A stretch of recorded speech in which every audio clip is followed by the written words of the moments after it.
মোৰ YouTube channel মাই কিচেনলৈ আপোনালোকক সকলোকে স্বাগতম জনাইছোঁ। আজি মই নৰসিংহ পাতৰ লগত তোৰা মাছৰ আঞ্জা বনাম। আমাক লাগিব নৰসিংহৰ পাত, আলু 2টা কাটি লৈছোঁ, তাৰপাছত বিলাহী এটা পেষ্ট বনাই লৈছোঁ। মছলা লাগিব আমাক গৰম মছলা, জিৰা গুড়ি, কাশ্মীৰী ৰেড চিলি লৈছোঁ, তাৰপাছত ইয়াত ধনিয়া গুড়ি লৈছোঁ, তাৰপাছত হালধি আৰু নিমখ আৰু পিঁয়াজ 2টা কাটি লৈছোঁ আৰু আদা আৰু নহৰু অকণমান বটি লৈছোঁ। এতিয়া বনাবলৈ আৰম্ভ কৰিছোঁ। দেখিছেই নহয় আমাৰ তেল গৰম হৈ গৈছে। এতিয়া মই মাছ কেইপিচ দি দিছোঁ কেৰাহীত।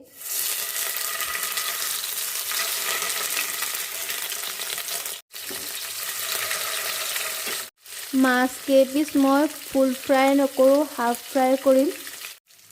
আমাৰ মাছ ফ্ৰাই কৰা হৈ গৈছে। মই ফুল ফ্ৰাই কৰা নাই, হাফ ফ্ৰাই কৰিছোঁ। এতিয়া মাছ কেইপিচ উলিয়াই দিম।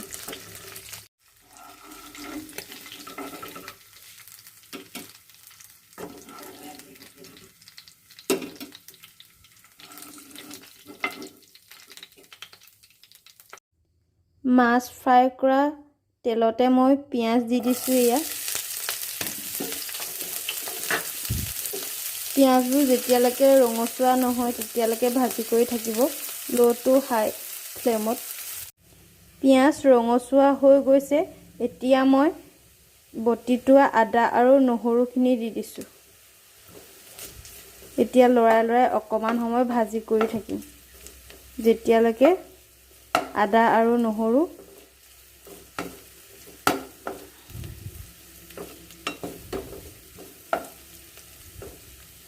ৰঙচুৱা হৈ নাযায়। এতিয়া মই কাশ্মীৰী ৰঙা জলকীয়া দি দিছোঁ, তাৰপিছত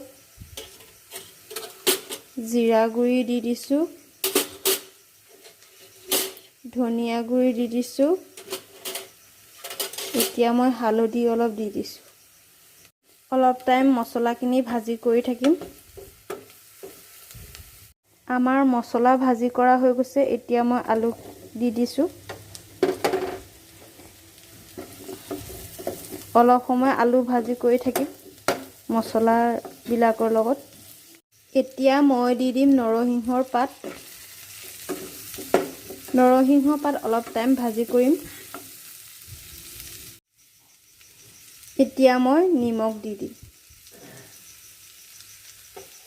এতিয়া মই দিম বিলাহী পেষ্ট।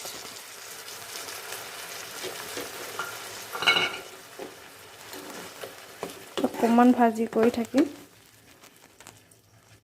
এতিয়া মই গৰম পানী অলপ দি দিছোঁ।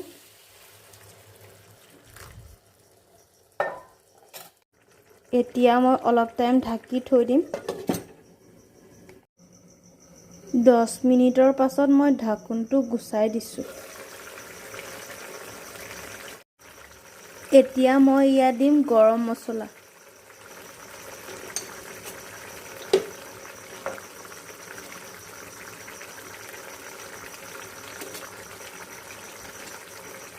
এতিয়া মই দি দিম মাছ, হাফ ফ্ৰাই কৰা মাছবিলাক।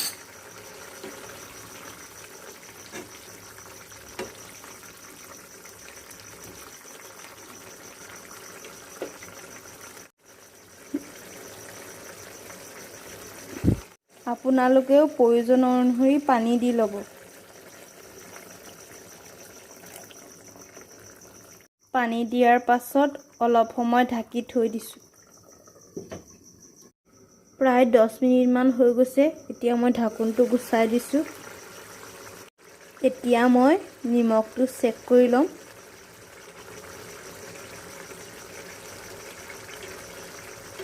নিমখটো অলপ কম হৈছে, সেইটো কাৰণে নিমখ অলপ দি দিছোঁ।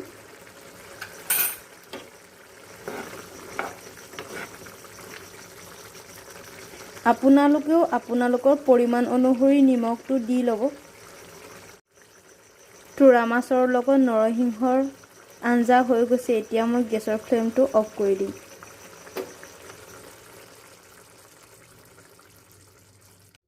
এতিয়া খাবহে লাগে আৰু। আপোনালোকে যদি মোৰ ভিডিঅ'টো চাই ভাল পালে তেতিয়াহ'লে লাইক, শ্বেয়াৰ আৰু ছাবস্ক্ৰাইব কৰিব। আপোনালোকেও এনেদৰে এদিন বনাই খাবচোন। খাই কেনেকুৱা পালে মোক কমেণ্ট বক্সত জনাবলৈ নাপাহৰিব দেই।